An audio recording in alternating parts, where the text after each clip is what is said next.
What's going on, everybody? Happy Friday, the end of an era, I guess. Baseball's almost done, guys. We are on the cusp of the World Series. Here it is. Finally, the Dodgers may be able to tell people that they've won a World Series in this millennia. But, you know, we'll have to wait and see. Still two more games to go, at least, to win.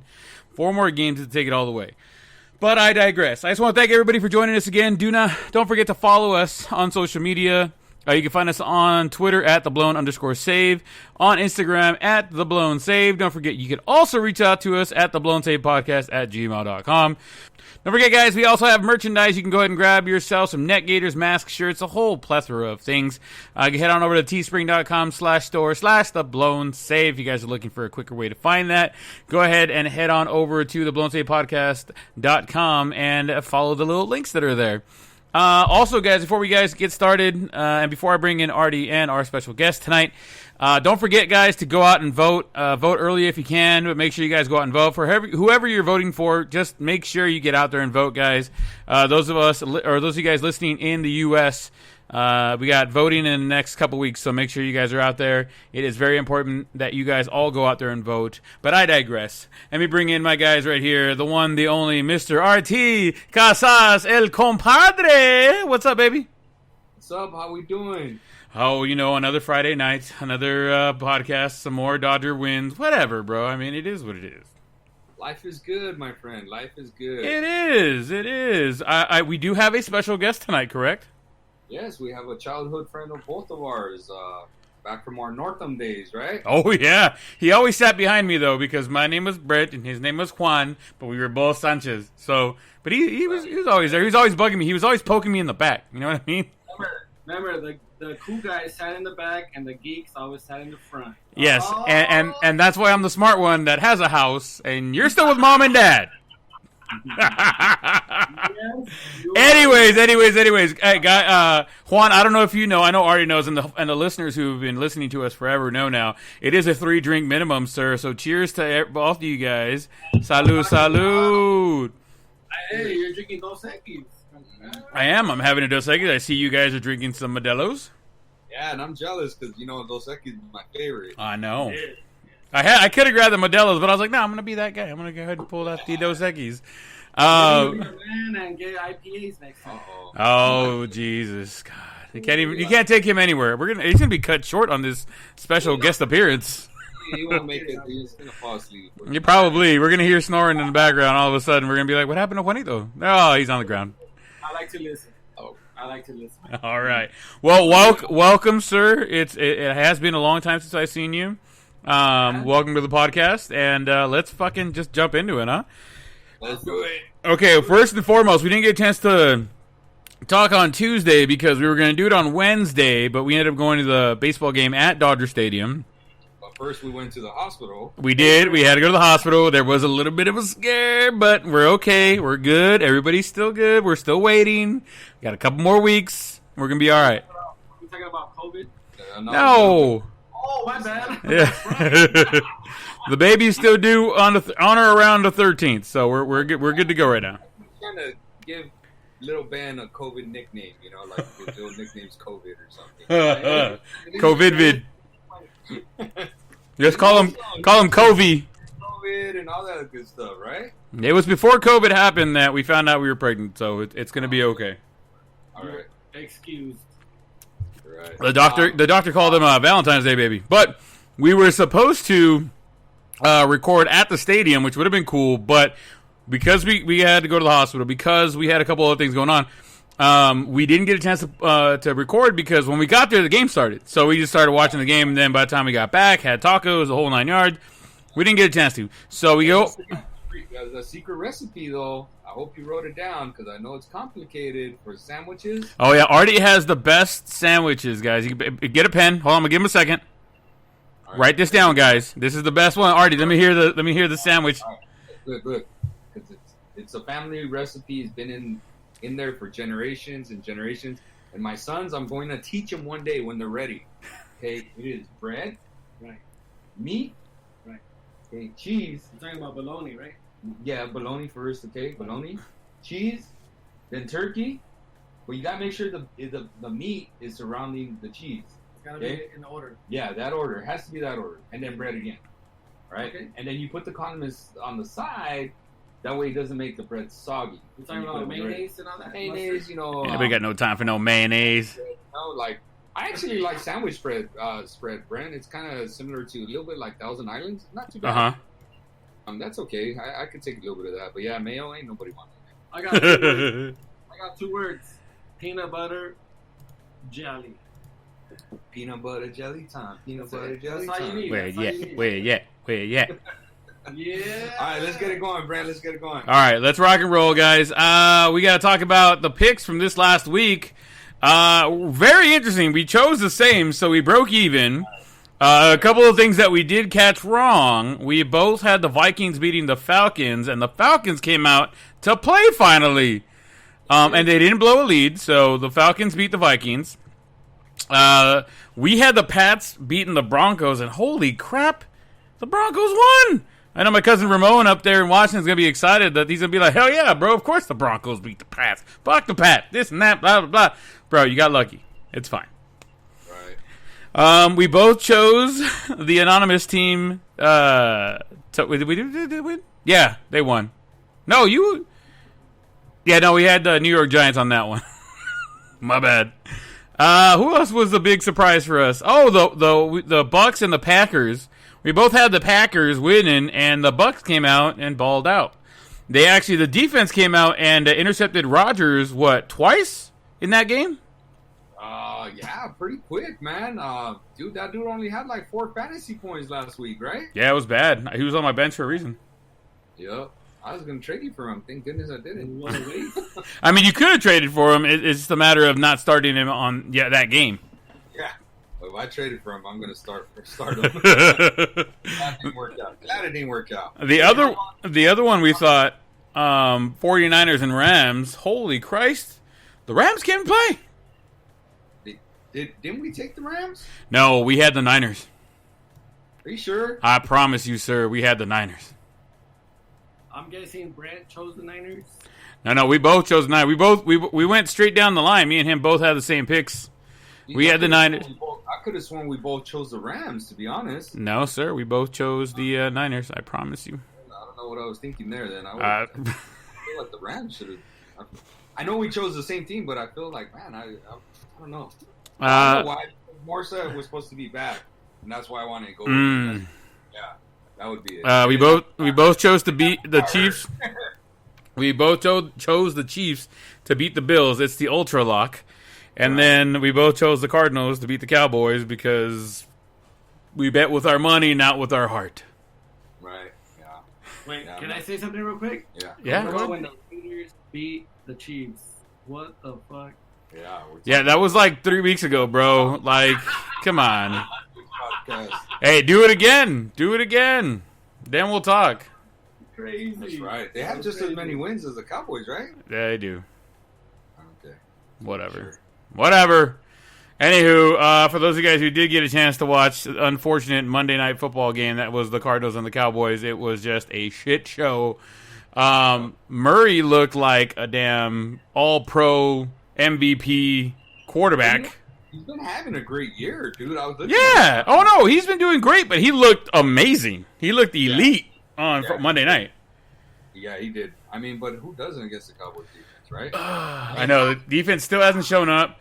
I don't care what they want to talk about with Zeke dropping the ball. Maybe he shouldn't have been wearing that Under Armour, no traction there. But my big thing is if the defense can't stop anybody, if you can't stop anybody, it doesn't matter. So Yeah, I agree. Don't eat popcorn before the game. None of that happens. You're good. Damn him! Damn second place Cowboys. Well, just because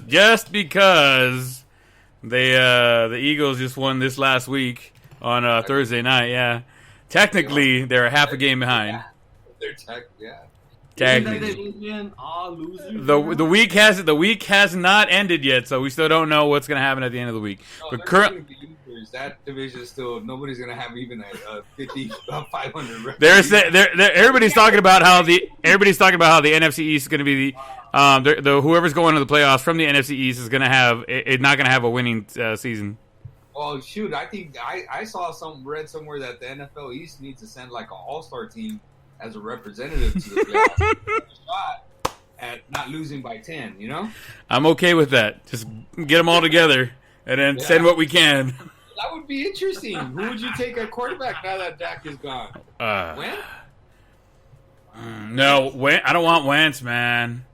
I think I would go with Jones from the Giants. Come on, Brent. I'll take Wentz right now. Jones can't even freaking make a 80-yard TD run without falling. He's not supposed to be running. His name's not Mahomes. His name is not Russell Wilson. Did you hear what Mahomes said? He said, man, I wouldn't know what to do in those 80 yards either. Dude, nobody was near him. Yeah. Okay, who got sniped. Speaking of the Giants, Barkley. I had that motherfucker for 3 years, and he has never got me any points. And he was my number one draft pick. Artie, when did Barkley go down? Week 2. All right, we're in fucking week 6, bro. Get your fucking shit together. If you're gonna be a part of this podcast, bro, you got to get with the times. I'm not over it right now. All the big dogs went down this year, man. McCaffrey. Yeah, man. Oh, Dak. McCaffrey's been out longer than I thought he would be out. Yeah. He was like, they told me 4 weeks. I'm gonna try to be back in 2. Oh yeah, I'll try 6, big guy. Hey, but when he gets back, hopefully, in 2 weeks they said, he should be all right. Yeah, they said another 2 weeks, which is funny because I'm playing, our boy Andrew, who has McCaffrey, and every week Andrew's like, yeah, he'll be back next week, not a problem, blah, blah, blah. He's not back next week, right? Yeah. So we split it. We had 10 out of the possible 11, 12, 13, 14 games. 10 out of the 14 games. That's actually really good. That is good. That's more wins than the Cowboys see this year. Every time, bro. Every time. Just can we please move forward? Let's go into this week. Now, before when we were at the stadium, I did tell you I'm going to pick the Eagles. You also said I'm taking the Eagles as well. I wanted to make sure. I said who wouldn't take the Eagles? Thank you very much. Whatever. I don't want to take the Eagles, but I'm glad I did because the Eagles won. We got the Panthers and Saints. I have chosen the Saints on this one. Artie? Geez, the Panthers are worse than I thought. I remember checking last week. Yeah, I got to go. Man, you know what, Brent? The Saints, Thomas is out. Emmanuel Sanders is out with COVID. Who the hell are they going to throw the ball to? Kamara. Out of the backfield every time? Just give it to Kamara. Let me get like 9 million points. You know what? They were actually doing better when they focused the offense through Kamara. Remember when they were starting the year out like that? So, yeah, I'll take the Saints. I think I'm with you on that one. All right. You gotta go with Drew Brees.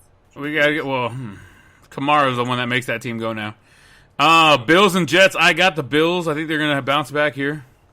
Yeah, that's an easy call. The Bills. I mean, it's the Jets, bro. I think Jets are they're like my ultra unlock, right? Like no matter who they're playing, they're losing. Yeah, that's the way I feel about them. But yeah, definitely the Bills. Yeah, I gotta say, Jets. Who? Really? Yeah. We got the Browns and the Bengals. I'm taking the Browns on this one. Yeah, let's go with the Browns. I like that. All right. We got the Cowboys and the Washington Anonymouses. I'm gonna take the Washington. All right, I take the Cowboys on this one. I think they figure it out and they actually win this game. Homer. Mark my word. I didn't think last week, but against Washington, I think we have just enough talent to beat this one. We got the Packers and... What? We're not going to discuss the game? We're just making our picks? If you want, you can discuss it, dude. Go for it. I mean, the Cowboys are bad, dude. Like, bad. Yeah, I know. Pretty much it's over. Don't They're going to have a bounce-back game. Against Washington, bro, they're going to have a bounce-back game. Bro, I mean... Really? Jeez, they barely beat the Giants, bro. You know? Yeah. The Giants suck. So, and they had Dak at the time, right? No, that's when Dak got hurt, right? Dak got hurt that game, yeah. Yeah. I'm telling you right now, the Cowboys will have a bounce-back game. They're not going to win by a lot. They're going to win by like 3 points. A kick, they're going to win. I agree. It's gonna be like I think like 21-19, some shit like that. You know what? You're damn right. I can see that for sure. I'm still taking Washington. All right, you take Washington. That's good to go. Yeah. Packers and Texans. I got the Packers, even though they dropped it last week. I think Aaron Rodgers comes back and says, "Oh, I fucked up. My bad. Here you go. Here's a 4-touchdown game." Well, what worries me about the Packers is Aaron Jones tweaked his hamstring in practice yesterday. So they're saying he's leaning that he's more likely going to play. Mm-hmm. But that worries me because last week they were at full strength. And the Packers got slapped around, dude. You know, that was bad. So it really worries me. And I feel like the Texans are on the rise, dude. Like, since they fired their coach, everybody's like, oh, damn, he gone. Let's light this thing up. They've been doing really well since they fired that coach. Okay, so who you taking? Yeah, if everything goes right. If that guy sneezes, but the other guy catches it, we're okay. They're going to win. So you got the Packers, I'm taking it? I'll take the Packers. All right. We got the Lions and Falcons. I'm actually going with the Lions on this one. Oh, man. Are the Lions still in the NFL? I'm going to take the Falcons on this one, Frank. You're going to go Falcons? Yeah, I don't know why. Just Julio Jones is back. That team on offense is so different when Julio Jones is playing. All those losses were when Julio Jones wasn't playing, and they were in shootouts, and they lost them late, right? When Julio Jones was playing. So I think like the margins are closer when Julio Jones is there. And I think overall when the margins being close, I think the Falcons are a little bit better than the Lions. Not by but like a hair, you know? Gotcha. All right. We got the Steelers and Titans. I think so. I'm actually gonna change my my pick from the Steelers to the Titans. Wow. You must have inside information. I know, right? I know. I'm taking Steelers. I gotta stick with them. All right. They're better. But I like that the Titans are running the ball now, dude. And that's who they are, dude. I really honestly think the Titans are gonna run this one. Yeah. We'll see. I can see it, man. Like I wouldn't have a problem being wrong on that one. I can see it. I think the Bucs are smacking the Raiders. Oh yeah. You mean after the Raiders just won the Super Bowl after they beat the Kansas City Chiefs? Those Raiders? I think not. That was like 3 weeks ago, bro. Like get with the times once again, bro. What have the Raiders done for you lately? Okay, calm down. We got the Chiefs and Broncos. I got the Chiefs. Your ultra lock is the Chiefs, so I don't even know why I ask you. We got the Jaguars and Chargers, sir. I got the Chargers. I think the little Bolts are gonna take this one. Chargers for sure. Jaguars aren't very good. They kind of make it close sometimes, but they like to make it interesting, but they still gonna lose. Sure. We got the Niners and the Patriots. I think the Niners are gonna pull this one out. I'll take the Patriots. Okay. Cam Newton, right? Yeah. Patriots. Yes. Newton. He's been out for a while, or COVID-19. He came back. He came back last week. He's ready. He's ready. I agree. All right, you taking the Seahawks or the Cardinals? Oh, Seahawks, man. They're my squad. Right now, I like them. All right, and finally, last game of the week, the Bears and the Rams. I got the Bears, baby. Huh? Oh, your Bears? Really? The Bears. The Bears. This is a Monday night game? Monday night game. Hey, the Rams are the shit. Yes, they are shit. Jeez. Really? No, man. The Bears aren't even that good, and they somehow find a way. Their defense is great. Their offense is subpar. Their defense ain't great. Their defense is good. I wouldn't call it great. Okay, then make a pick. I'm going to take the Bears. Ah! Shut your mouth then, all right? Don't give me that shit. Wow. All right. Whatever. Yeah. That don't make sense to me, but... That's right. All right. The lineups have been set, ladies and gentlemen. Make sure you get your scorecards in. Make sure you guys go put those bets in when you guys win big. Make sure you buy some of our merchandise. It helps the show. I'm just saying. Who's up overall, Brent? Right now, it is a 4-3 already over Brent. Since we split this last week, I gave us each a point. So we are at 4-3. You are up by 1, sir. Okay. By one. By the way, I have a better record than the Cowboys next week. Go fuck yourself. How about them Cowboys? Speaking of football, since we're already there, Antonio Brown has signed with the Bucs. Oh no! He has come. He is. How they were promoting the Seahawks at first, though, right? Yeah, they were. They're like, oh, and that's another one I'll add right here for you in a second. But yeah, they were talking about like how the Seahawks, if everything goes good at camp, blah blah blah, they'll sign him. I like Russell Wilson, what he had to say, and I thought that would have been a good move, and I actually think that's why Antonio Brown didn't go there, because Russell Wilson said, man, he'll not only grow as a player here, but he'll grow as a man. And Antonio Brown was like, what? Hell no, I don't want to grow as a man. I'm the way I am, sir. I don't want to change. There ain't nothing wrong with me. There's something wrong with you, sir, not me. Mm-hmm. I believe it. Yeah. So he's like, I'm out. Bucs, what's going on over there? Well, he's reuniting with Tom Brady. That one game that he had together in Foxborough, he had like 2 touchdowns and like 120 yards receiving. Yeah. But isn't it interesting? Remember at the beginning of the year or in the offseason that they were talking about how the Bucs were not interested in getting Antonio Brown? Remember the coach saying, like, hey, he's a great player, but not on our squad. No, thank you. Blah, blah, blah, blah. So that tells me that Mike Evans is out the door, bro. I think Mike Evans, because he's a free agent after this year. Mm-hmm. I think he's gone, dude. And I think this is a for sure. And I think they phase Mike Evans out, bro. Yeah? Just my personal opinion. I think something went wrong with Mike Evans, and I think they phase him out. They basically turn to Godwin, who's healthy and back now, and then they're going to turn to they're going to feed the ball more to Antonio Brown. I would be very worried if I was a Mike Evans fan and owner in fantasy football. Do you think that they try and shop him?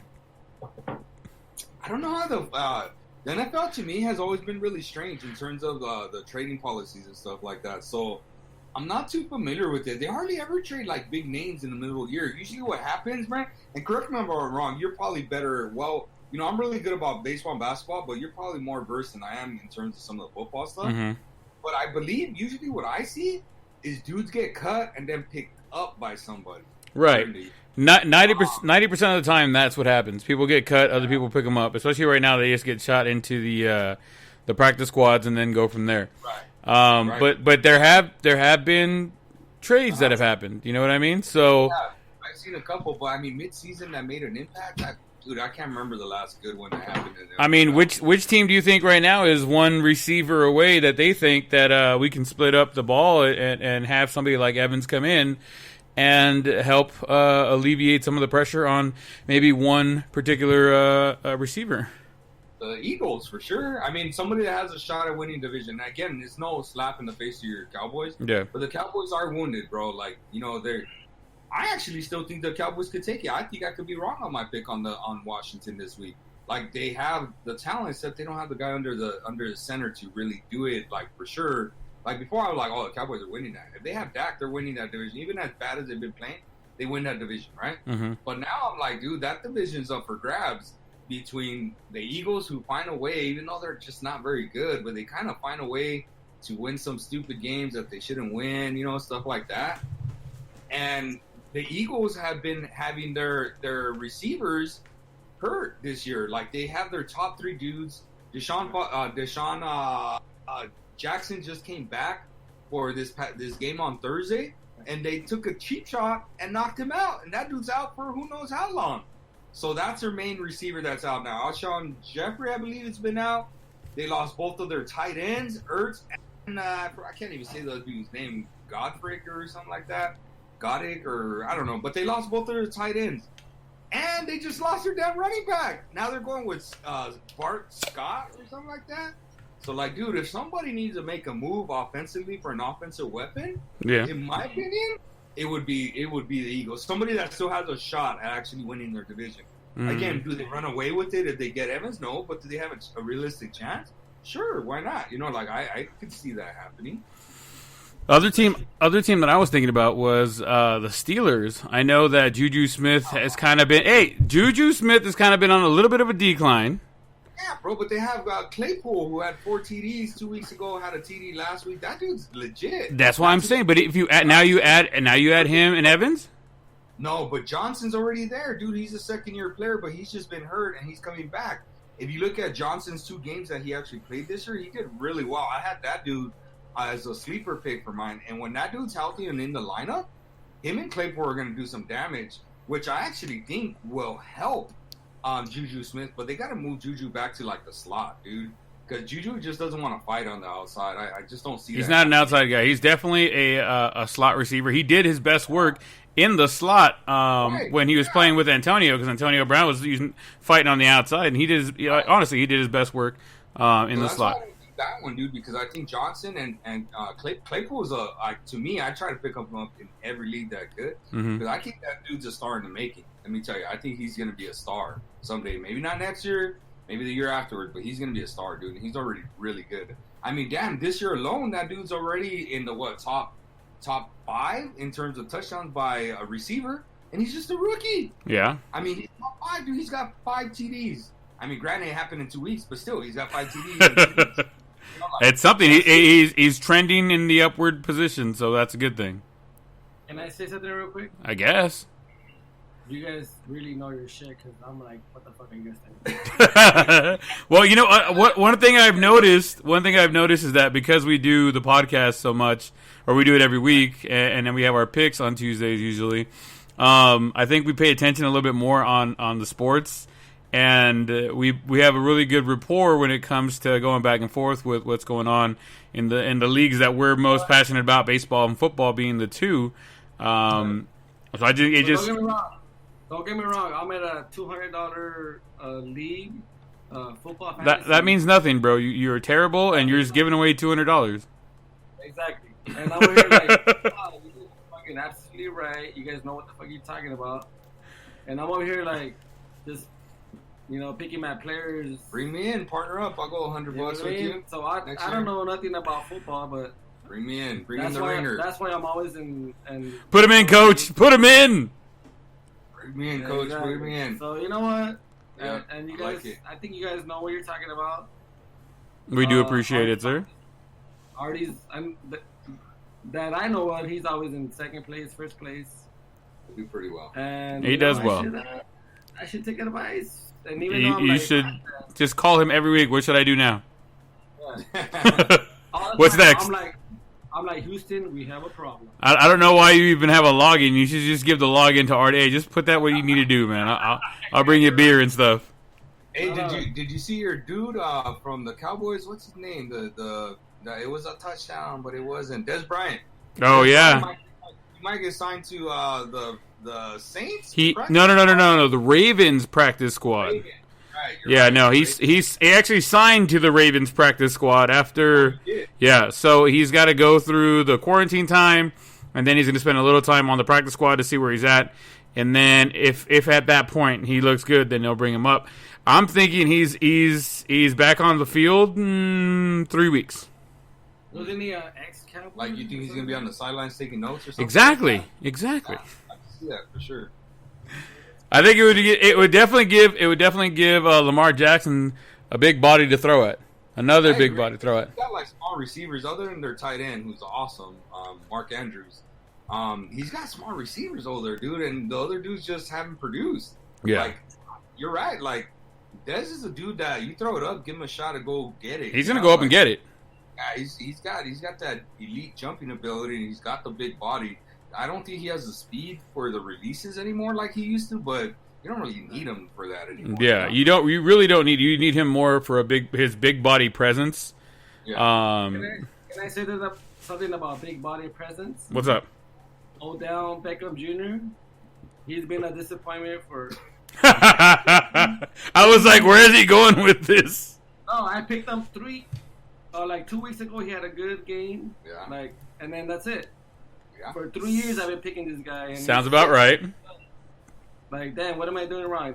It's a cancer, man. I had said it before. That's why they got rid of him.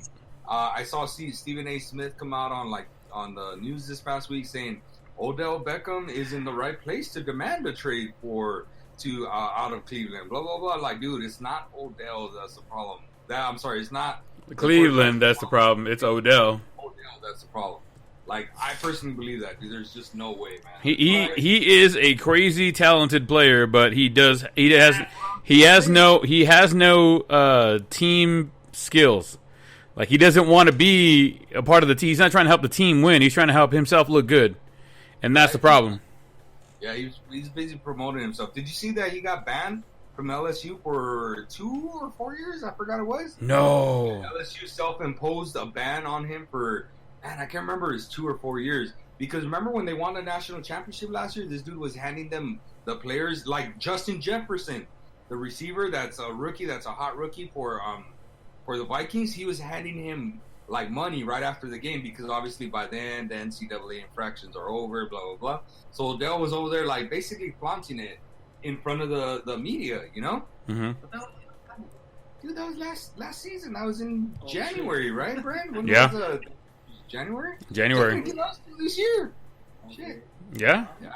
So they self-imposed a ban on Odell Beckham. Damn. I believe I know it's for sure minimum of 2 years, but I want to say it was 4 years, but I think it was 2 years. So, like, I mean, he's talented. You think the quarterback just doesn't want to throw to him, or what's going on here? This dude, he takes plays off, right, Brad? He does. I mean, You can be the most talented player, but if you're a shithead, you're a shithead, man, and just you're not gonna get better until you work on yourself. Right, Josh Hamilton, right? Yeah, absolutely. He's hands down one of the best baseball players I've ever seen when he's on his game. You know. Yep. But if he starts messing around, starts getting into all those drugs and thinking about himself instead of his team and his family, he becomes a liability. A very expensive liability for the Angels. Another dude that I really think that's turning into liability might be Michael Thomas, dude. He's a late scratch for this week. He's not playing again, and I find it really interesting that he's not playing because all this stems from the fight he had 2 weeks ago. He was ready to play that week, right? Mm-hmm. And then he got into the fight, and then he didn't play that week. He got suspended. Then last week he didn't play, and then this week he doesn't play again. Like, dude, something is wrong here that they're not telling us. You know what I'm saying? Like, there's something wrong here. And do you think it's? You know what? Do you think it's physical, or do you think it's something like just problems with the team internally with the team? I think it's it reminds me of the Antonio Brown kind of syndrome, dude. Like that Terrell Owens, that like chip on their shoulder, because they came from small colleges from nothing, right? Yeah. Like, and it seems like all these dudes that came from like small colleges that end up doing really well, all of a sudden their ego gets out of hand, right? That's the way I loved Terrell Owens until his ego got out of hand, right? I loved Antonio Brown. I used to draft that fool all the time until his ego got out of hand. And I drafted freaking Michael Thomas this year, okay, because I really liked him. And guess what? His ego was getting out of hand. You know what set him off and got him in the fight with his teammate? What's that? His teammate called him Slant Boy, dude. His teammate called him Slant Boy because he's known for having like the highest success rate at like 80% off of 2 particular slant routes. And so his teammate called him Slant Boy, and he got all ticked off. And then another teammate called him Slant Boy, and that's the teammate that he like smacked around or whatever, got in a fight with and punched. I mean, like, look, dude, if you are killing it and you happen to be killing it with one particular play, fucking ride that shit to the Hall of Fame. Fuck it. Right? They can't stop the play. Why not fucking run it fucking 1,000 times? That's right. Just like Meet the Fuckers, right? When the dads were like, "Hey, why would we change it if it's working?" And they're like, "Dad, might want to try something else." Why? Right? I think this inside information is very helpful. Why can't you guys just tell us before We do it every week, Antonio. And if you actually listen to the show more than you say you do, then you might hear all this insider information that we got, and you might be doing a little bit better. So, my bad. This is very helpful information, though. This, the inside source and all that. Anything else in football, Artie? That's all I got, man. That's all. I was really impressed with Wentz this past week. I picked him up in a whole bunch of leagues. because obviously I banked on Dak having a great year this year. Yeah. Which he was, until he got hurt. You can't control that. Yeah. West had a hell of a week, man. He had what, 2 TD passes and a rushing TD and 359 yards passing, man. Again, he plays in a really bad division. I think he's a dude that you could possibly start in a lot of leagues from here on out if it's a division game. Yeah. You know what I'm saying? Outside of a division game, yeah, don't start him unless he plays the Jets. You're right, yeah. Or Cincinnati. I mean, at that point, the Jaguars in there too, right? There you go. Maybe the Panthers on a bad day. Yeah, you're right. It feels like they play better when CMC's there, don't you think? Oh, absolutely. Oh, they play tons better because he pretty much does everything. He catches the ball out of the outfield. He catches the ball in the slot. He gets the ball handed off to him. He fucking does everything on that field. Just keeps the defense off the field longer because the offense has the ball longer. Absolutely. He makes things happen. Yeah, it's an addition by subtraction, right? Type of thing. Absolutely. The only other thing in football that I have is college football, real quick. Pac-12 football comes back in 2 weeks. November 7th is the Pac-12 kickoff. And my family, USC Trojans, play Leon, a friend of the podcast, Leon's Arizona State Devils or whatever they're called, whatever they're over there in Arizona. Yeah, right. It's Arizona Sun Devils. Sun Devils, you're right. Sun Devils. They play at 10 a.m. on November 7th. So, welcome back to the Pac-12. I'm glad that they're actually going to play some games. So, yay! Yeah. All right. I'm really happy for my boy, Stephen Carr out of USC. He's one of their main running backs. I don't know. I don't think that USC really features a lead back ever or in a while, right? Because even back in the Reggie Bush days, they didn't. It was Reggie Bush and Lendale White. What was his name? I think Lendale White. You're right. It was Lendale, right? So, but anyways, my dude Stephen Carr, he's a Summit Skyhawk. He was in my classroom for a couple years, and I wish him nothing best. I hope he gets drafted and makes it. The higher the draft, the better. I think maybe he goes in the second or third round. He's going to be more one of those scat backs, a really good pass catching running back, man. He's a really good pass catching running back. He's so elusive in open field, man. Even at USC, like all his touchdowns that he's had, like open field, he's so dangerous, dude. He's so dangerous.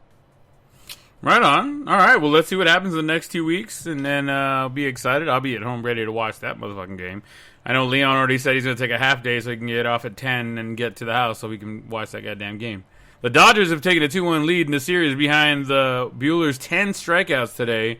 Randy Arozarena, homers again in the night, tying an MLB record for the most postseason home runs with 8. And with the at least 2 more games to play, he has a great chance to take the lead all by himself. He is currently tied with Mr. Bonds, Cruz, and Beltran. Do you think he has a chance to hit one more? Do you think he hits one more?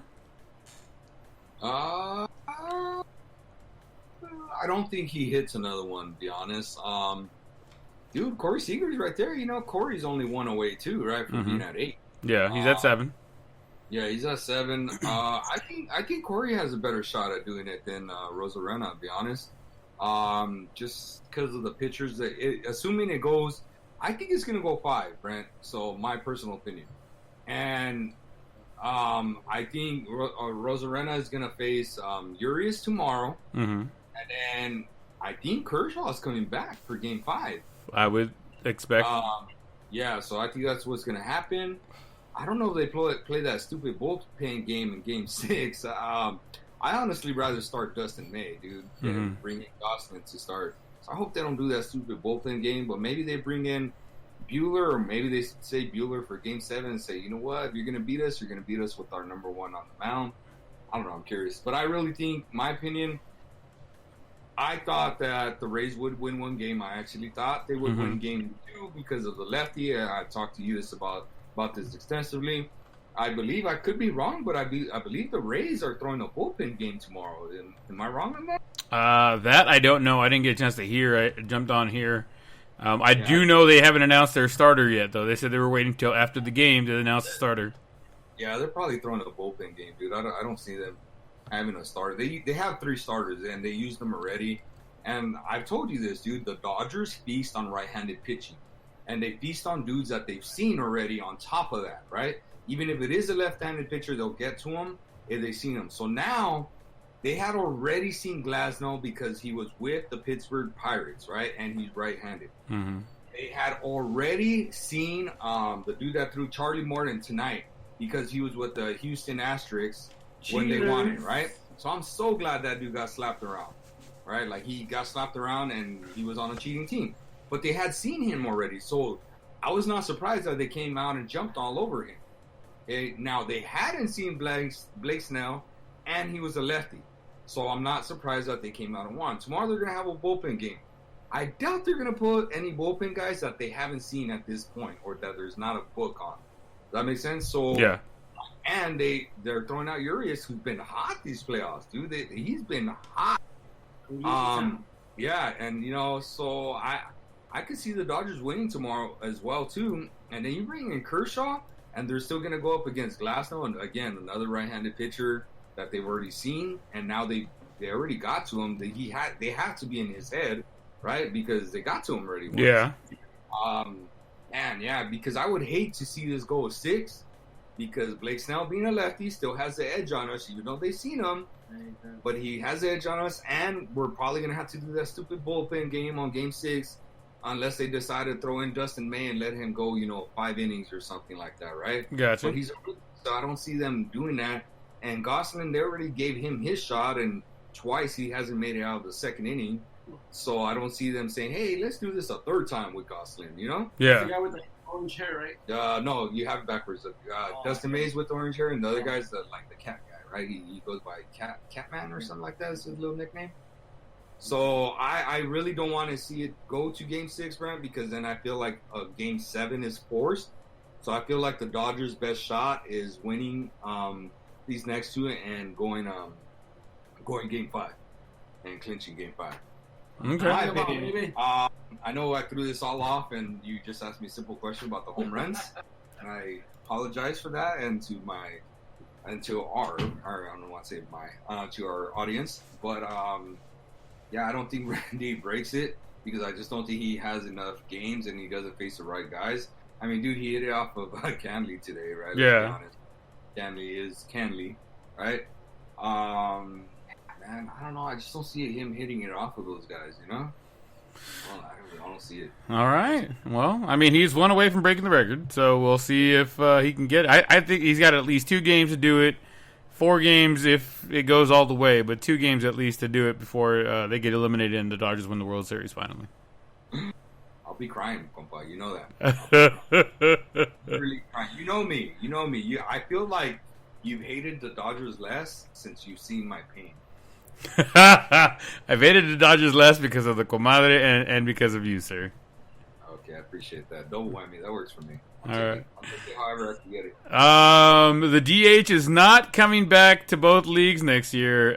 Sad for me. What do you think, Artie? I'm with you, dude. I like the DH. I don't see the purpose that much of a pitcher other than to but I mean, I don't know. I like the traditional too. Like today, okay, I'll give you an example, man. All right. I love that the Dodgers pulled that safety squeeze, man. That doesn't even exist in baseball no more. A safety squeeze, dude. Mm-hmm. Safety squeeze. That's like small ball. That's high school ball. I don't even think in college they really do that anymore. Yeah. That's high school ball. That was pretty damn impressive. And then the next inning, it was the catcher,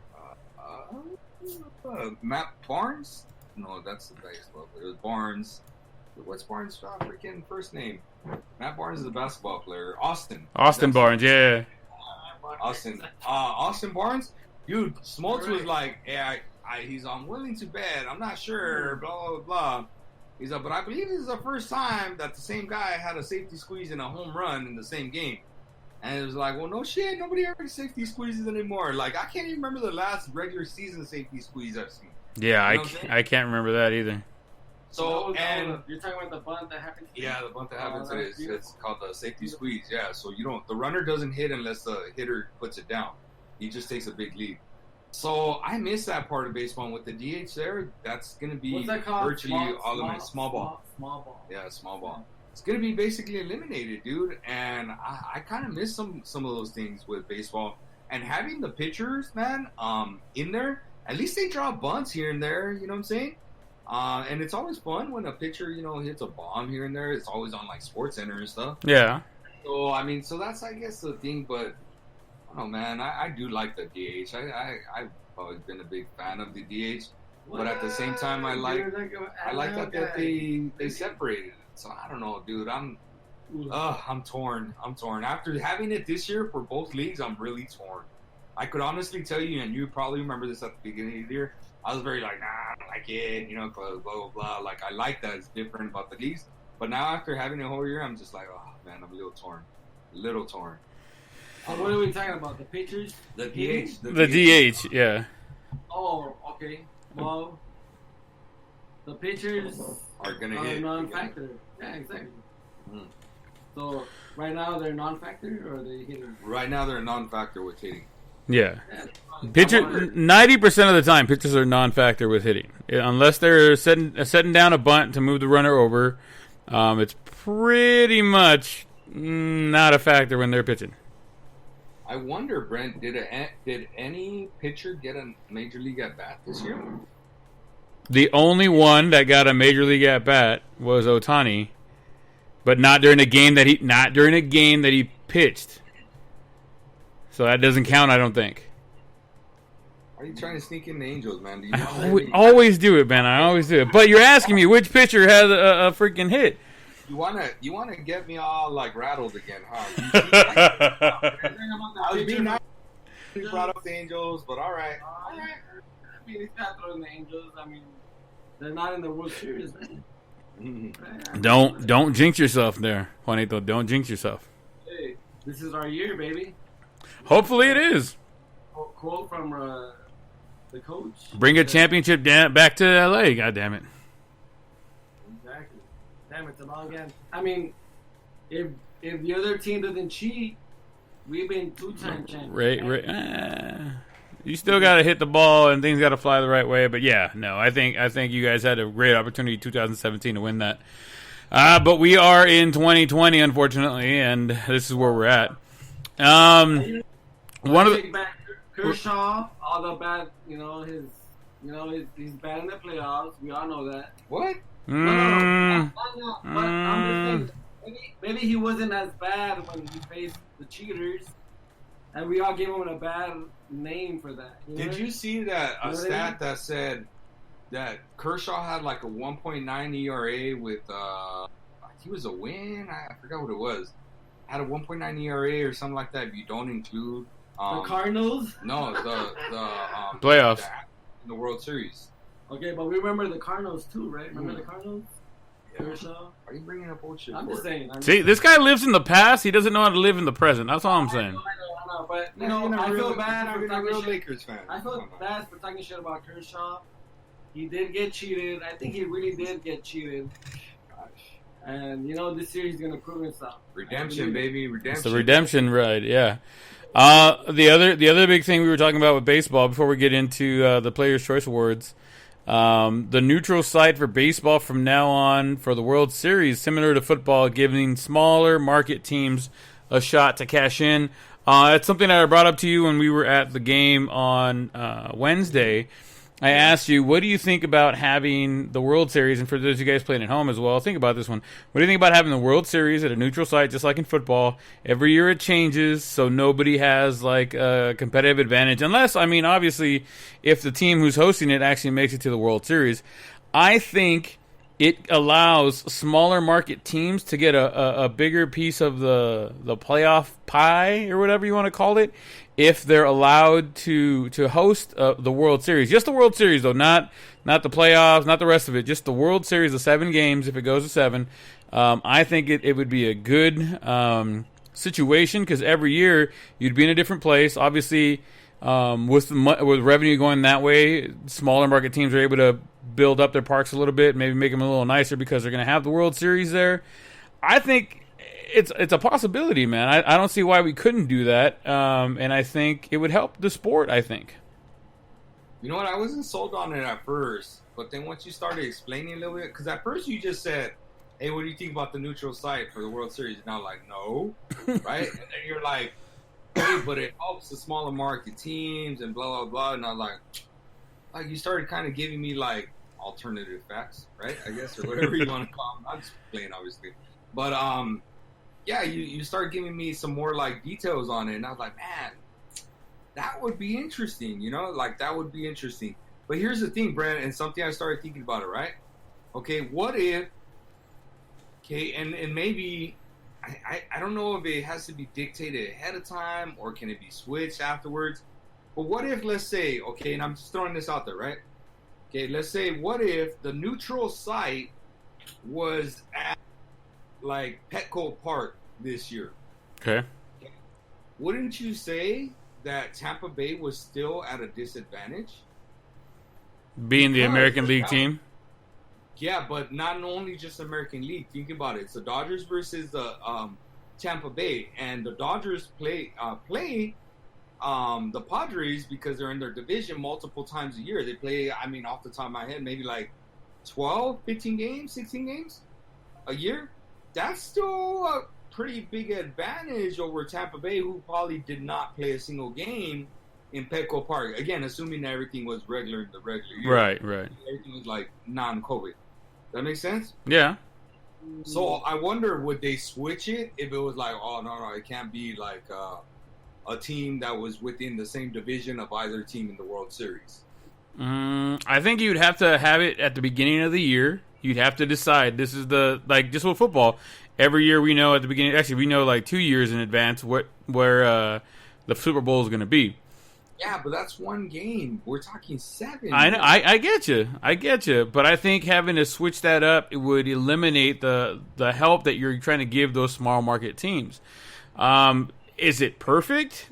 No. Is it perfect in the NFL? No. I mean, granted, like you said, it's only one game, and the World Series could be up to 7. I think it would be a good idea. You do help these smaller teams, regardless of where you go. Both sides of the teams are going to be wanting to go over there and watch the game.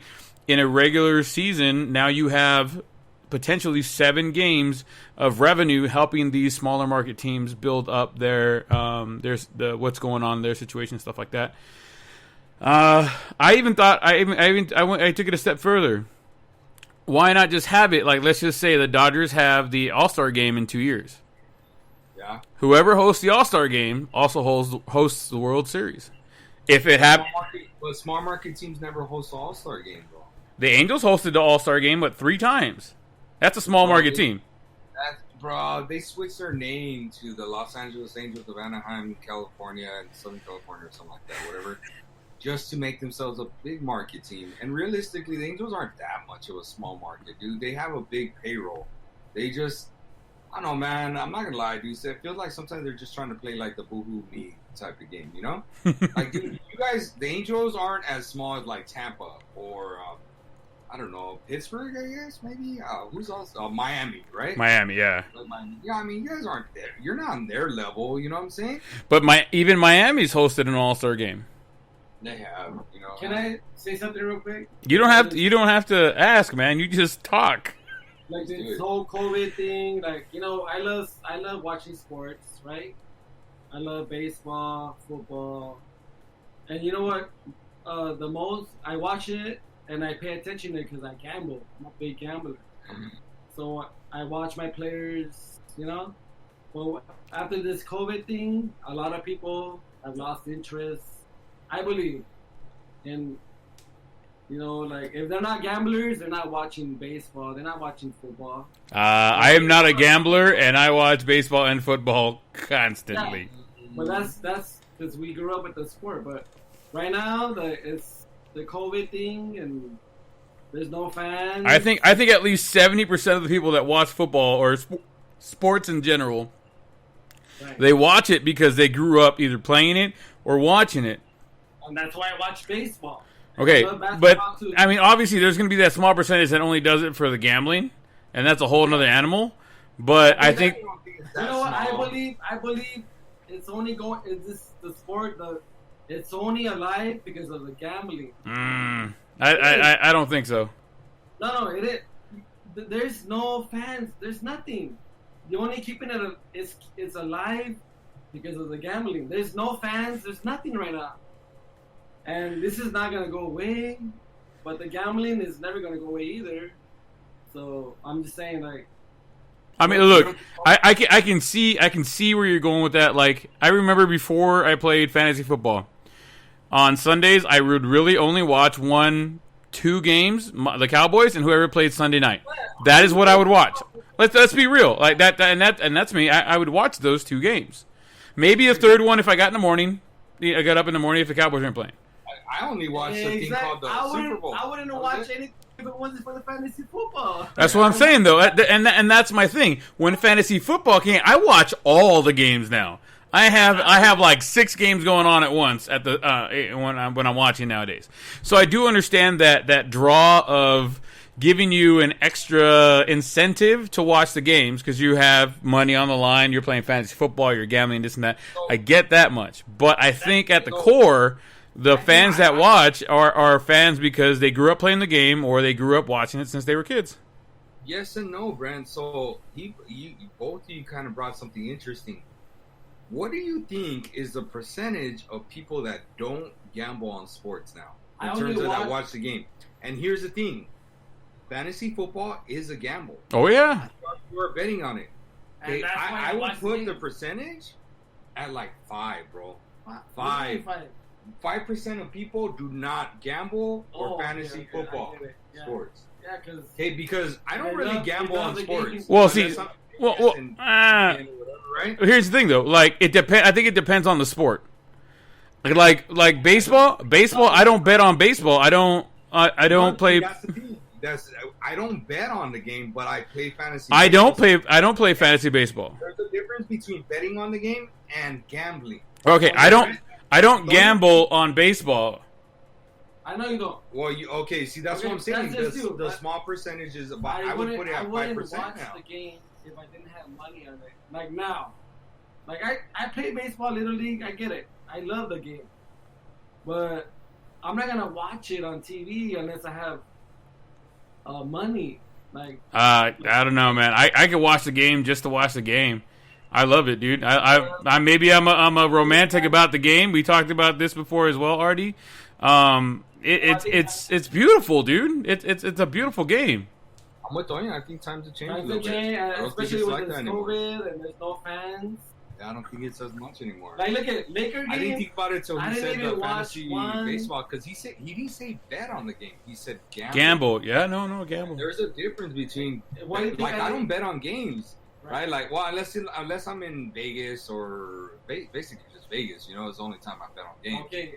But I mean, I gamble because I'm in fantasy baseball and fantasy football. I used to be in fantasy basketball. I did it one time, came in second place.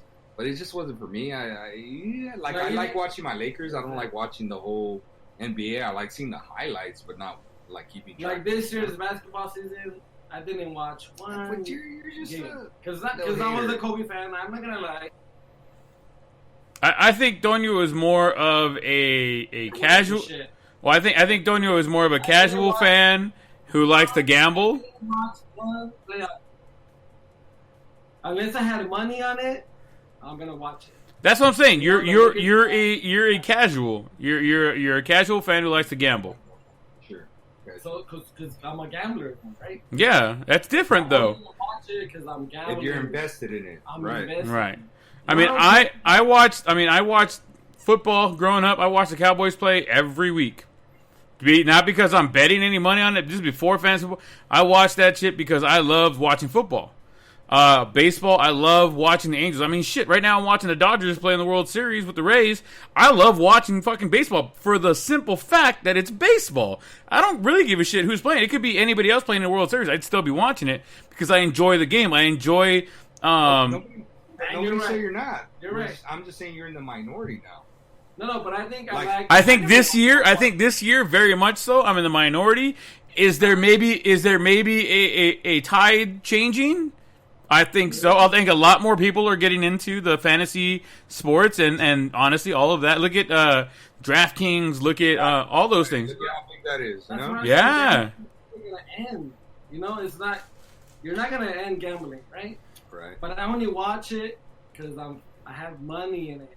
You're invested. Yeah. Yeah. Like I would not watch Yeah. football if fantasy football, and I know football very well, but I did not start following football until I started playing fantasy football, and then I really started watching football. Other than that, I would watch like the Super Bowl and here and there, and I always knew who the big names were and stuff like that. And even now, I can't even tell you a lot of the big names on defense because guess what? They don't really matter in fantasy football, right? So I mean, you can't. I mean, I could tell you like. Okay, I could tell you like the third receiver on the Pittsburgh Steelers, right? Like which is Johnson, right? Mm-hmm. But I wouldn't be able to tell you the damn safety on the freaking Pittsburgh Steelers. You Nah, know what I'm saying? Like, I know, I'm with you. and they have a good defense, but I wouldn't be able to tell you that was unless it was Troy Polamalu, who again was like a superstar in the game. You're only going to know the superstars on defense. But again, that's I don't want to call it like a casual fan because I think I'm more than a casual fan at this point. Because fantasy sports became my gateway into following the sport more. I don't think I'll ever stop playing fantasy sports anyways. But even if I didn't, like I would still probably follow football now just because I do like it a lot. Mm-hmm.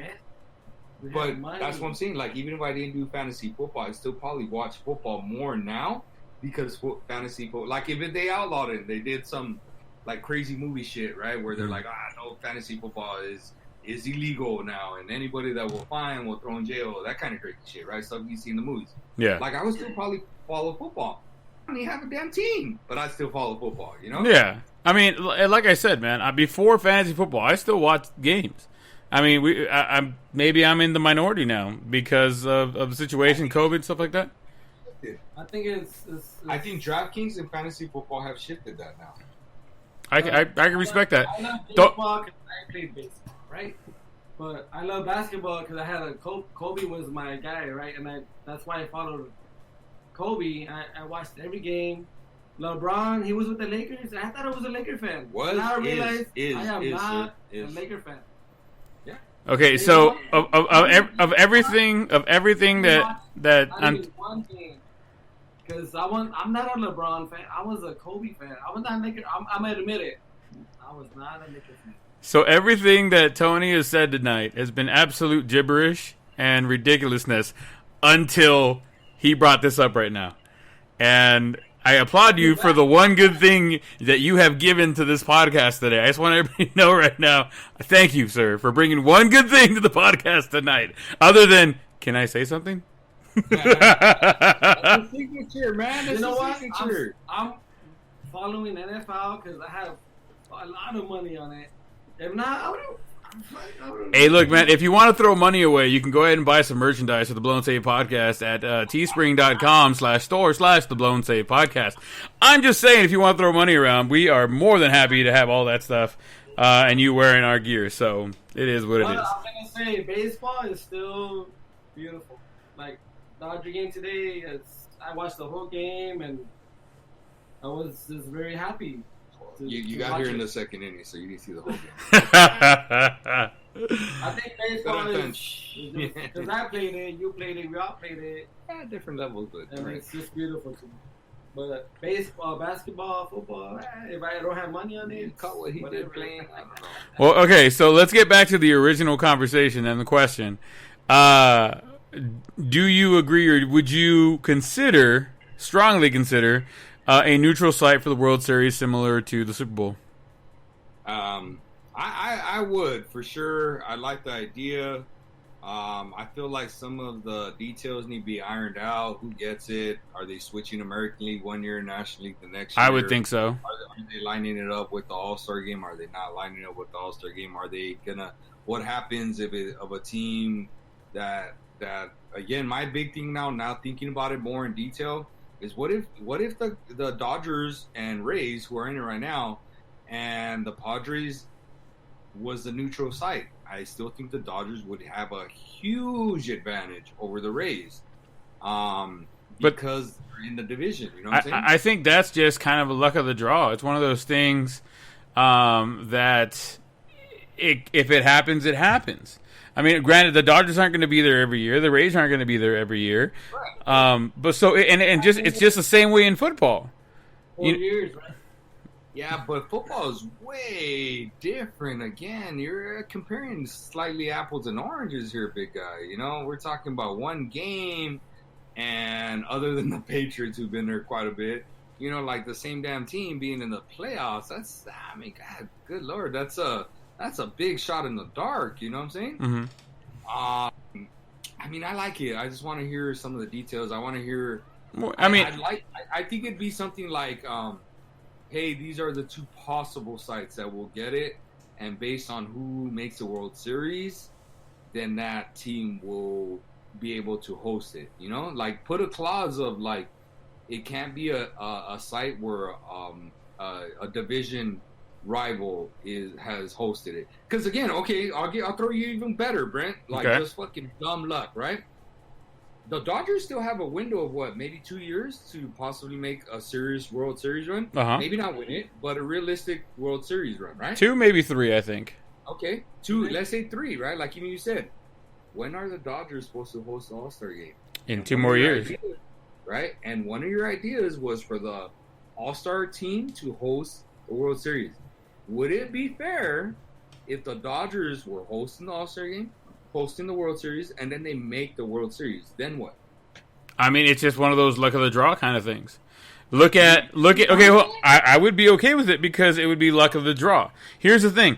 So when the Cowboys opened the AT&T Stadium, or Cowboy Stadium, before it was AT&T Stadium, they hosted the Super Bowl that year.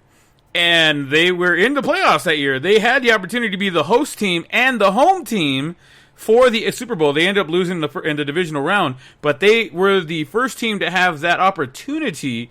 It just the way it fell, there was a possibility, and everybody was like, "Well, you can't do nothing about it." Sometimes all the blocks land the right way, and it is what it is. Probably, but I saw a stat this past weekend that the Cowboys haven't been in an NFC title game in like 17 years. Oh, absolutely. Tied for like 4th or with 4 other teams. I'm just saying, when they opened the stadium, that was a possibility. Back 10 years, 12 years ago. I wish they could see you right now.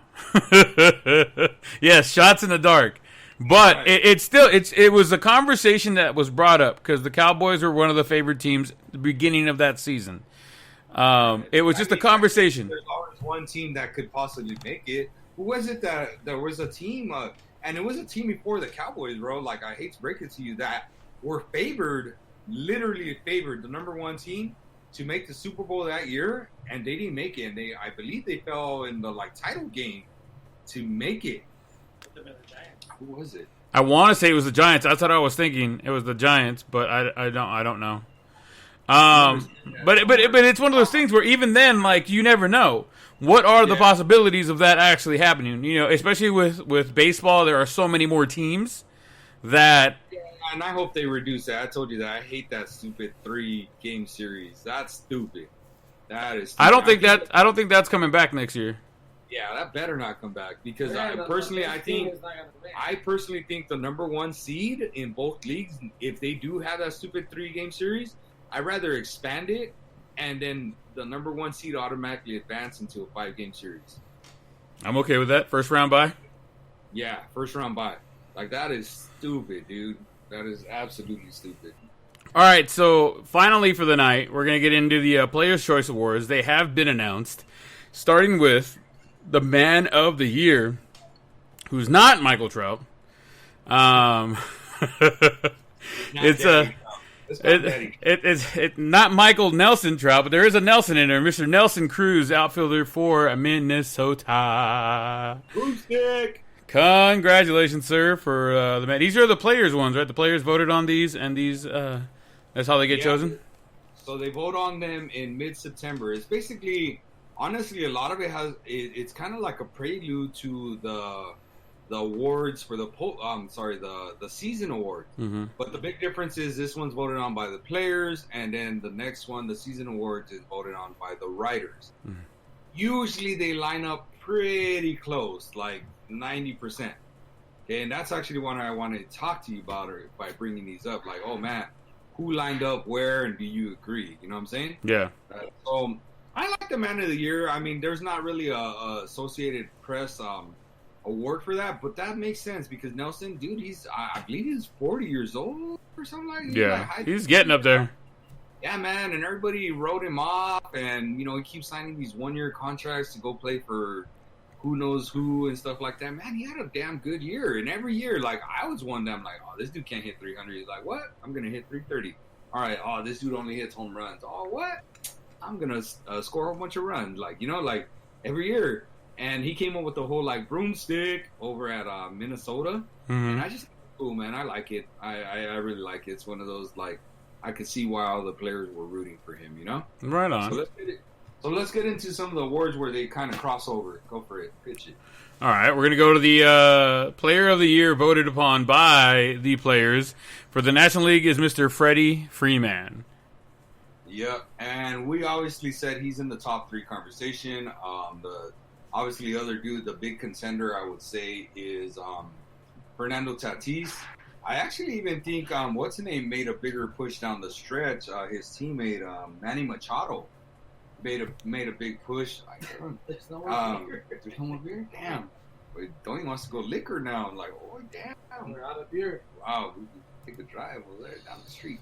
I personally, I had told you that. Remember, I told you, I said Freddie Freeman's the dude, right? But I mean, damn, I could be wrong. I like Freddie Freeman. I think Tatis is really close, but faded down the stretch. And I think that his teammate is actually going to steal a lot of votes from him, and that's Fernando Tatis' teammate, Manny Machado. Mm-hmm. And obviously, the dark horse is probably like a Mookie Betts, but he's just not. He's not going to get enough first place votes. He was just on a really good team that had a really good year. And honestly, Curry Seager might have had better numbers than Mookie Betts. You know what I'm saying? Like, he had the bigger moments in the year than Mookie Betts. Right on. So, I don't know, but I like that one. What do you think? You like it? I really like Freddie Freeman. I think he has been pretty awesome this year. I think he's been one of the biggest things is he's been very consistent. Yeah. And I think that takes him a long way. I think he is one of the front runners. I do agree. Tatis, Machado, whoever else. I think they're there. But I do think, like you said, these usually line up correctly. I think Freddie Freeman goes ahead and takes this one. Yeah, and you know what? I think another thing, how everybody has to have like an X factor of why they win it? Yeah. Freddie Freeman didn't even start the year with the Atlanta Braves because he was dealing with the case of the COVID. You know what I'm saying? So, he started the year late, and we don't even know what kind of effects that has on athletes. You know what I'm saying? Like, in terms of... Yeah, I don't think we're going to find that out for years to come. I agree. But Freddie Freeman when he came on, dude, like, he turned that franchise around. He was on fire. Yeah, he was on fire, because Acuna didn't have, like, the great year that he had the year before. He had a good year, but nothing like last year, other than, his teammates... Ozuna had a really good year who, banked on himself for a 1-year contract. So that's another thing they were talking about, that Ozuna might take some votes from Freddie Freeman. But Ozuna's horrible on defense, bro. And Freddie Freeman plays gold glove defense, bro. So it's like, I don't think Ozuna's going to steal votes.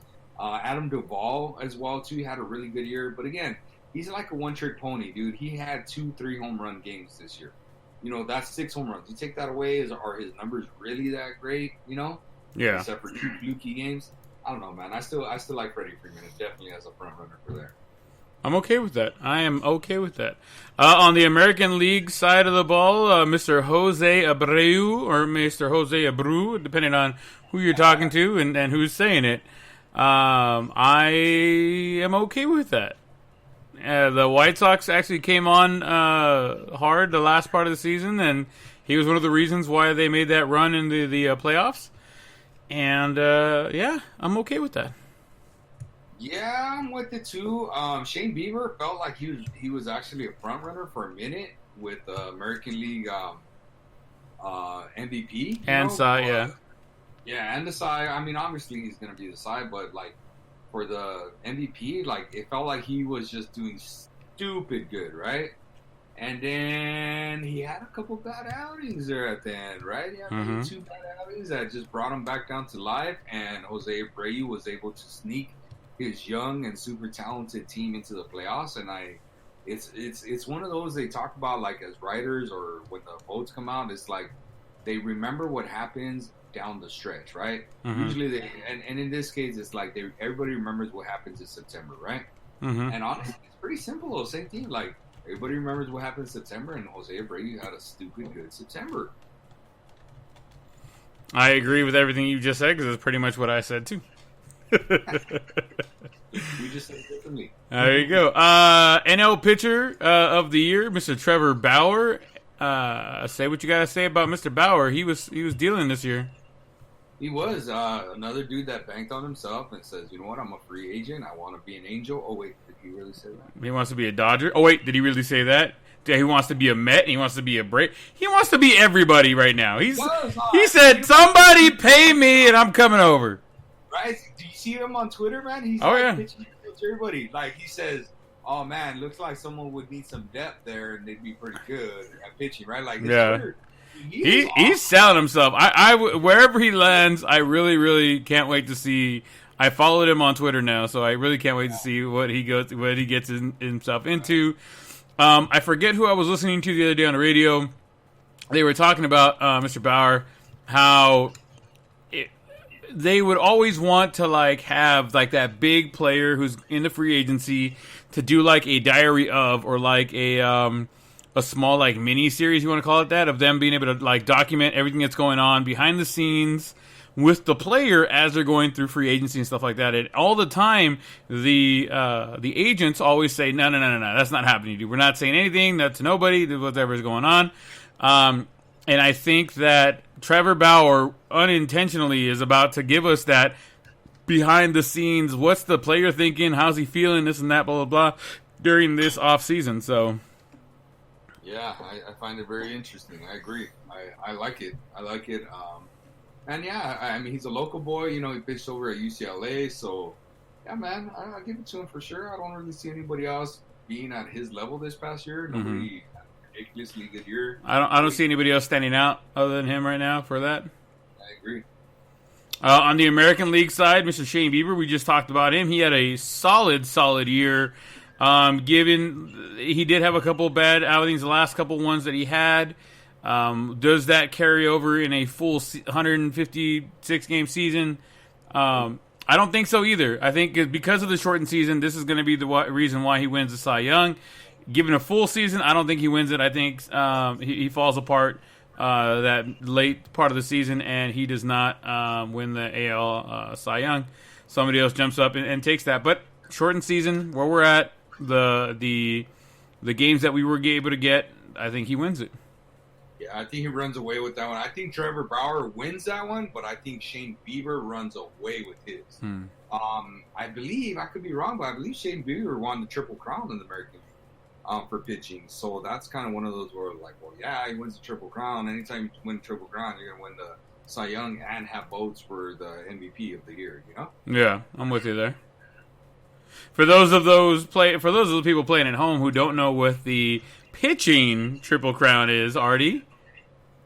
Pitching Triple Crown is lead the league in wins, strikeouts, and ERA, earned run average. There you go. I mean, if they're listening to us, they don't know what ERA means. I mean, I was giving them one with the pitcher's Triple Crown, but damn, ERA is a fundamental one, guys. Come on. NL Rookie of the Year, as voted upon by the players, Jake Cronenworth. I have no idea who that is. The Padres. He's a lefty hitter that kind of plays all over the field. He plays a little first base, plays a little second, a little outfield. I primarily saw him at first. He was good, man. He hit a jack against the Dodgers, I think it was, in the playoffs. He was a good little player, man. Again, it was a shortened season, so I feel like a lot of dudes, Gavin Lux for the Dodgers, right? Because that dude, I don't know, had a case of the COVID or something, and he got all disciplinary issues, and the Dodgers never even called him up, and he was a front runner for them, the Rookie of the Year. I mean, I just feel like a lot of dudes didn't really get to play a full season for the rookie year, so there's slim pickings. You know what I'm saying? Yeah. And he had a real good year, and especially down the stretch, and especially for a team that was contending for the playoffs, you know? Yeah.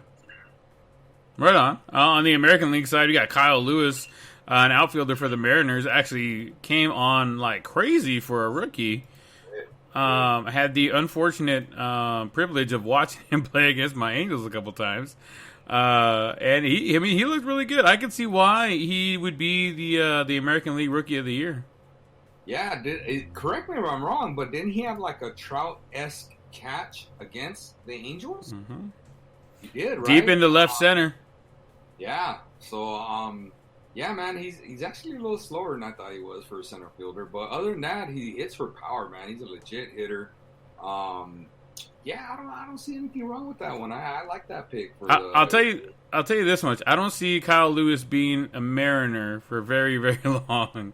I think he's about to get picked up by some big market team, the Yankees or something like that, or the Red Sox, somebody who needs an outfielder who they're going to be willing to pay as long as he comes back out next season and continues doing what he's doing, which from what it looks like he's going to. Yeah, I agree with that. All right, we had National League Comeback Player of the Year, Mr. Daniel Bard, was it a relief pitcher for the Rockies? Colorado Rockies, yeah. So he was a very interesting story. I mean, like super interesting because he's a dude that was like a stud with the Boston Red Sox, and then he got a case of the yips, could not throw strikes, and then he fell out of baseball.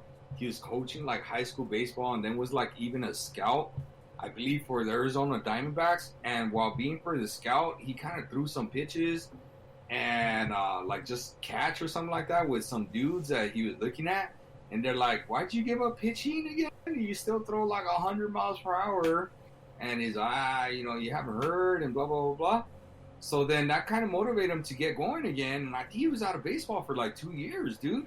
And he came back and he was playing like independent ball and stuff like that. And he found a home with the Rockies, and man, he came to play, bro. He came to play. He was like his old self with Boston, throwing up high 90s and just having a high strikeout rate, and obviously the normal numbers you want to see across the board from a reliever, which is the low WHIP and a low ERA. So I mean, man, dude, good for him. Good for him.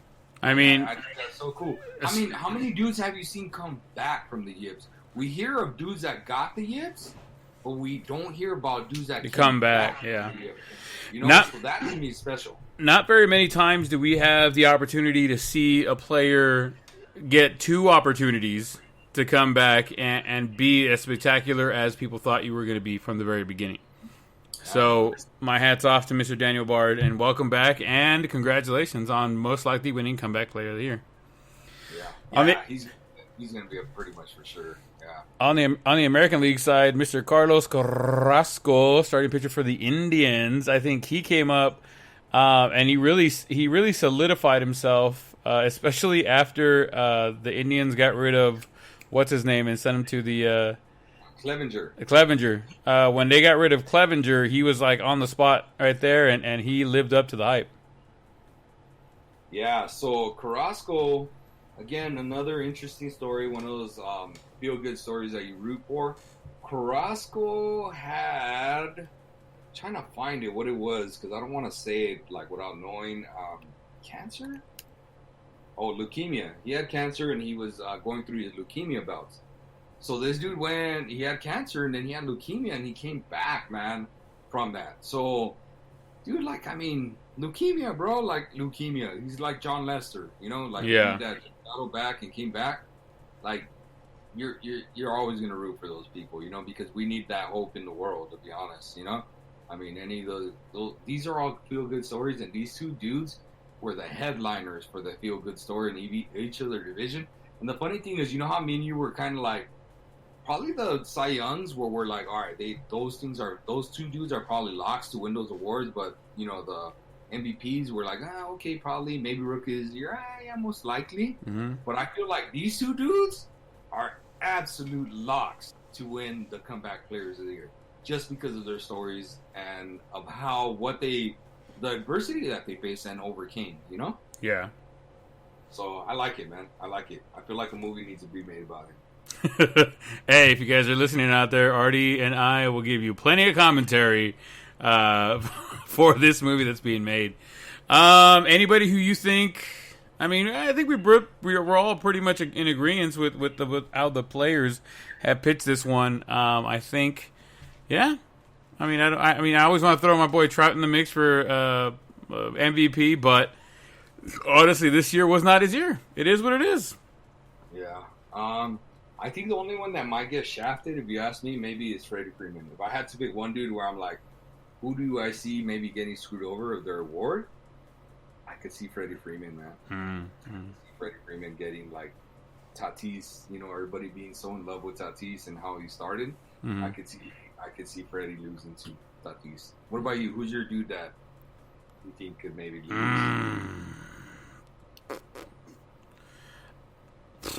I don't know, man. I think you have a very good choice there with Freddie Freeman, since he didn't start with the team from the very beginning, and then he came in and just fucking let the shit on fire. I think that not starting from the beginning may hurt him a little bit, but not as much as I think some people may discount him for. Like I said, I always think Trout's going to be in the mix for some stuff like that, but not this year. I think you're right. But I think Freddie Freeman would be the one that gets shafted this time. Yeah, no, for sure. Quick question here, Artie. Who is the all-time MVP leader with the most MVPs? Senor Barry Bonds. Yeah, 7. 7. Mr. Barry Roid-headed Bonds, and that brings me a question to you. Now, Barry Bonds is getting close to no longer being eligible to be in the Hall of Fame. He is for whether you like it or not, he is the home run leader. He has won 7 National League MVPs. Right? Quote unquote. Yeah, your quotes. What's the problem? Do you think he gets in before the deadline, or do you think he is he's Pete Rosed and he is not getting in? He ain't getting in. Fortunately, he's involved with Question. Yeah. Unfortunately he's just in the media social media age where everything's out there, everything's on the web and everything's written, and the info is just so easily accessible. You know what I'm saying? Yeah. Back in the days, even with Pete Rose, man, the info wasn't accessible. Pete Rose's thing is he's banned, from baseball. It's not that he's not getting in by the writers. A lot of the writers probably think he deserves to be in there. You know what I'm saying? But Barry Bonds is the opposite. Is he's not banned from baseball, but a lot of writers are saying this motherfucker should be banned from baseball type of thing. You know what I'm saying? He's got the opposite effect. And I just think because all the information is so accessible, I just don't think he gets in, man. And I know everybody says, but he was still a Hall of Famer prior to him doing roids and blah, blah. We don't really know when he did roids. I do think he did not start doing roids until he came over to the Bay type of thing. Because all of a sudden you just see the massive body change in him. You know what I'm saying? And yeah, the stupid video game numbers came into play. I'm actually curious. I know I'm probably the dude that should know this, or maybe would like. I'm curious to know how many MVPs he won with the Giants and how many he won with the Pirates. I believe he had won 2 with the Pirates, which would mean he won 5 with the Giants. I don't know. All right, my question to you guys. Go for it. The other guy that had the home run record, Babe Ruth. Mm-hmm. Get tested for steroids every week. If he got tested for anything, it was alcohol and sex. That's all. That's what Babe Ruth had. Are you kidding me right now? That's Babe Ruth was Babe Ruth. Babe Ruth rolled on beers, cigars, and hot dogs, and women. So he never got tested for steroids, game after game. No, dude, they didn't even have that kind of shit back then. Plus, if you look at Barry Bonds and his body type of when he was doing steroids compared to Babe Ruth's body type when he was playing, Babe Ruth looks like a tank, and Barry Bonds looks like a damn linebacker. So you think Babe Ruth never took any? Nah, I don't think they had any of that stuff for them back then. I mean, I'm just saying. Babe Ruth just had a sweet swing and was able to hit the ball hard. Even in the dead ball era, he was able to hit that ball hard. Ken Griffey had a beautiful swing. Beautiful. Oh, absolutely. Did he have a home run record? No. Whose swing was better, Ken Griffey or Barry Bonds? Ken Griffey. Griffey's all the way. By the way, Barry Bonds did win 4 with the Giants and 3 when he was playing with the Pirates. Really, I'm looking for that. I only see 2 with the Pirates. I'm looking at Barry Bonds has 7, so 3 with the Pirates and 4 with the Giants. Well, I see it, but He had 1990, 92, 93, 2001, 2002, 2003, and 2004. He won 5 with the Giants and 2 with the Pirates, bro. Oh, was it? Yeah, and this has to be something, but he's the only dude to win back-to-back MVPs for different teams. So like he won it with Pittsburgh in '92, and then with the Giants in '93. So, do you think he makes it to the Hall of Fame? No, I don't. At the end of the day, after all that research, he's still not getting in. I was just like, man, I didn't realize he had, because I thought he might have had 3 with Pittsburgh, but I remember growing up type of thing that I remember only seeing 2 with Pittsburgh, because again, it's one of those like small market teams, and then he came to a bigger market team. Yeah. When do you guys think steroids first existed?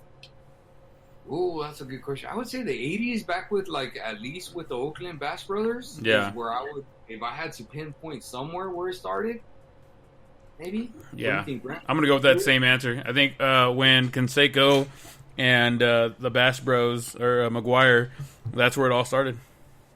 Question answered. There you go. There you go. He's the best of all time, then. Yes. He's up there. I think he is one of the greatest of all time. I think, as we said, like with basketball and the table, he's definitely one of the people at the table. Sitting at the table. He's got a chair. He's got a chip in the chair. Oh, yeah. And I think we're going to call that one a night, guys. Anything else you guys want to talk about before we get out of here? Real quickly, I know we were supposed to get into the Gold Glove finalists, and we're going to try and get into that next week. But just for time's sake, I think we're going to call it a night. I like it. That's good. But then, I mean, it's not like Trout's on the list anyways. Hey, has Trout been on the list for the finalists? No. He hasn't even been on the finalists list ever? Wow, that is robbery. I'm telling you, he's blackballed by Rawlings because he uses the Nike glove. I'm just saying. You think so? I think so, dude. He uses a freaking Nike glove. I think Rawlings is like, bruh, you got to use a Rawlings glove. What the fuck? You have a shot. All right. And with that, Tonio, it was a pleasure having you on the show. Hopefully you listen a little more, so the questions you keep asking have already been answered weeks before. Hey, well, I have a lot of questions after that. Artie, let me hear your patented vamonos. It was a pleasure, never a chore, my friend. Thank you, Brent, for hosting us, and Tonio for being here. My friends, don't forget to wash your hands and wear your mask. Hey, we want to get back to COVID is real. Yeah, COVID's real. So we want to get things back to normal. So be safe out there, and see you guys next week. All right, guys, just want to say thank you again for joining us. Don't forget to follow us on social media. You can find us at _save on Twitter, on Instagram at @theblown_save. Don't forget, you guys can also still reach out to us at theblown_save_podcast@gmail.com. Don't forget, we also have merchandise, just like Tonio gambling and winning some things. He could also go out there and grab some merch from us. teespring.com/stores/theblown_save, or you can go into our info at any one of our social media sites, and you can go right there to it. Also, guys, don't forget to go out and vote for whoever you're voting for. It doesn't matter. Get out there and vote. That's the most important part of the thing. And one last interesting thing I want to talk to you guys about. Next week, make sure you guys stand by, because we were going to be live streaming next week the show. Next Friday night, we will be live. We'll have a couple of special guests, and we will be launching the website. So I hope you guys are excited, as we are. Make sure you guys follow us to keep up with all the information, who's going to be on and what's going to happen. We're going to try and figure out a good time to get started, so we don't start too late, because I know everybody wants to watch and have a good time. But look forward to watching us on YouTube for sure. Maybe Twitch. We'll see how that goes. But for sure, we'll be on YouTube Live, and then the audio will be put out to the rest of the podcast places you guys listen to us. Anywho, guys, thank you guys so much once again. We love you guys so much. We'll see you guys on Tuesday. Have a good one.